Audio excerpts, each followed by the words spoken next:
Chazak Baruch, très bonne journée, Besarot Tovot. C'est vrai qu'en hébreu, nous sommes aujourd'hui le 19, et le 19 c'est Yutet, c'est les initiales de Yom Tov. Ne vous inquiétez pas, pas un Yom Tov qui veut dire la fête, où on n'a pas le droit de voir la vidéo, etc. Yom Tov c'est une bonne journée. Comment on peut avoir une très bonne journée? Alors le message d'aujourd'hui, toujours on essaye d'être lié à la paracha, et je crois que c'est un message très beau et très d'actualité. Yitzhak s'est marié avec Rivka dans la paracha de cette semaine et c'est bien précisé dans la Torah. Vaikach et Rivka ishto, vayehavea. D'abord il s'est marié et après il a aimé.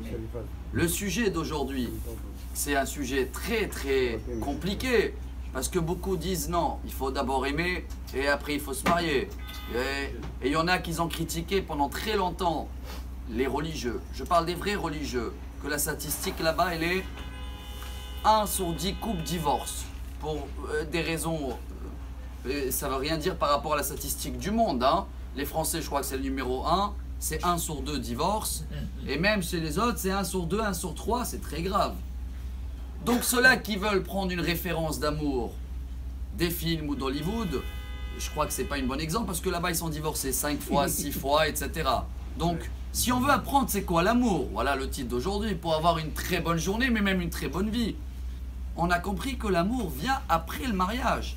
Quand je dis c'est d'actualité, le monde il est devenu tellement fou qu'à l'époque ils critiquaient les religieux qui se fréquentent ou ils se voient 2-3 fois avant le mariage, ça suffit. Qu'aujourd'hui ils ont décidé que la séance peut faire des mariages sans que les gens ils se voient avant. Vous voyez de quoi je parle, j'ai entendu parler. Ça y est, ils font un rencontre direct dans le mariage et ils essayent de tenir la route.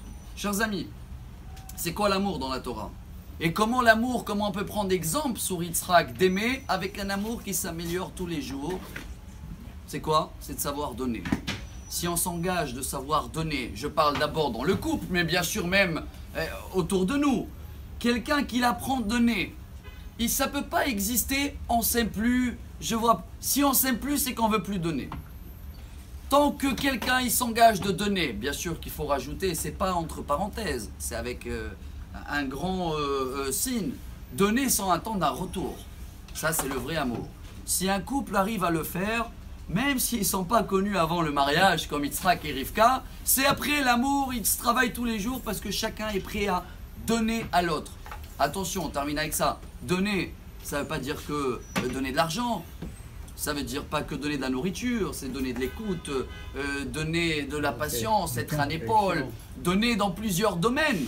Si on arrive à apprendre ce message de la Torah et regarder la réalité en face de nous, comment les gens ils cherchent à savoir c'est quoi l'amour, rappelez-vous, l'amour c'est donner dans la Torah. Plus on donne, plus on s'aime. Alors si Dieu veut, on prend sur nous de prendre le message sur Yitzhak et de comprendre que la seule formule qui existe dans le monde pour un vrai amour, c'est la formule de la Torah. Tous les autres, ils ne marchent pas. Vous voyez les statistiques, ils essayent de trouver des nouveautés. Alors que Bezrat Hashem, chacun de nous va donner plus et plus. Et comme ça, on va avoir un Yom Tov, une très bonne journée. Amar Rabbi Elazar.